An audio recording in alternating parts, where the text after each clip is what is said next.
Bonjour à tous, bienvenue dans le 18h Info du 5 avril. On ouvre cette édition avec une nouvelle mobilisation contre la loi El Khomri. Et c'est hélas la chronique de débordement annoncée. Pourtant, tout a commencé calmement ce midi. Lycéens et étudiants distribuaient des tracts pour grossir les rangs des manifestations, malgré le début des vacances scolaires.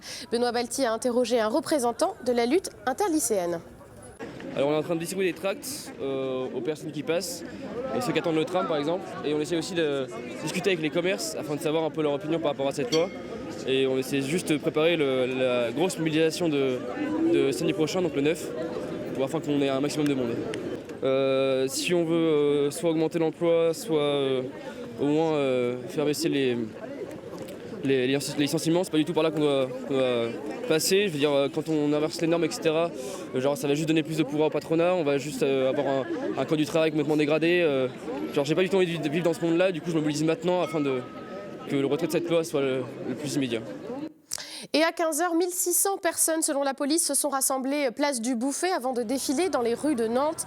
Des rangs plus clairsemés que lors des précédentes manifestations, mais toujours les mêmes débordements. Des échauffourées ont éclaté avec les forces de l'ordre, place Gralin notamment. Et la vitrine de la fédération du Parti socialiste a été endommagée. Les manifestants et la police ont joué au chat et à la souris tout l'après-midi dans les rues de la ville. Notre-Dame-des-Landes, à présent, la date de consultation a été confirmée par Ségolène Royal cet après-midi. Les électeurs de Loire-Atlantique se prononceront le 26 juin. Et autre information du jour, un rapport de plus est à verser au dossier de l'aéroport Notre-Dame-des-Landes. Il avait été commandé par la ministre de l'Environnement pour étudier les alternatives au transfert de Nantes. Les précisions de Yannick Lenné. Pour ce rapport, les experts se sont appuyés sur les documents officiels, mais aussi sur les études fournies par les opposants au projet comme l'ACIPA ou le collectif citoyen. Dans le document d'une centaine de pages, les différentes options sont analysées. Au final, les auteurs en retiennent deux. Premier scénario, le transfert de l'aéroport à Notre-Dame-des-Landes, un projet jugé surdimensionné, fruit d'une conception ancienne. Il doit être revu à la baisse selon les experts.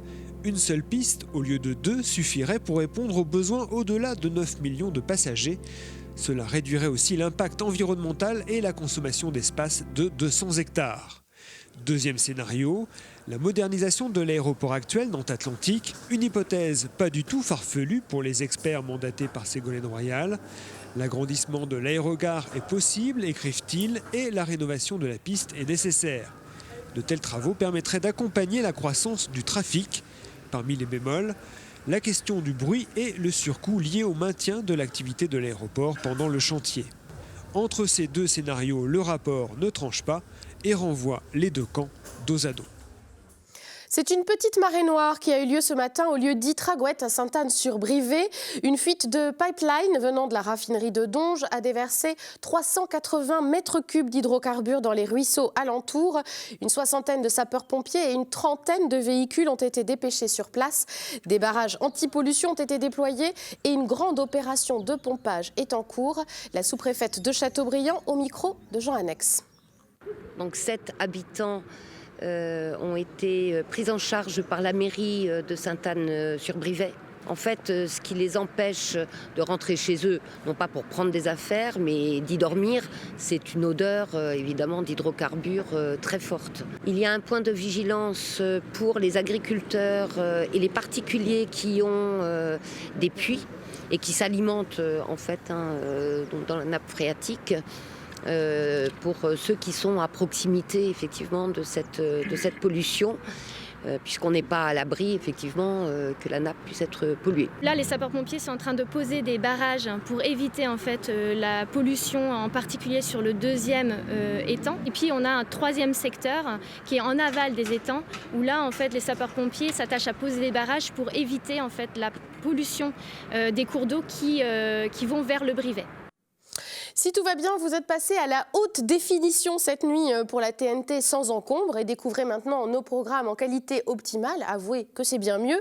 Mais si vous avez encore des difficultés, vous pouvez encore relancer la recherche des chaînes ou vous procurer un adaptateur dans le commerce. C'est à partir de 25 €. Si vous voulez plus d'informations sur ce passage à la HD, il existe un site recevoirlatnt.fr qui recense également les aides auxquelles vous pouvez prétendre pour acquérir acquérir ces adaptateurs.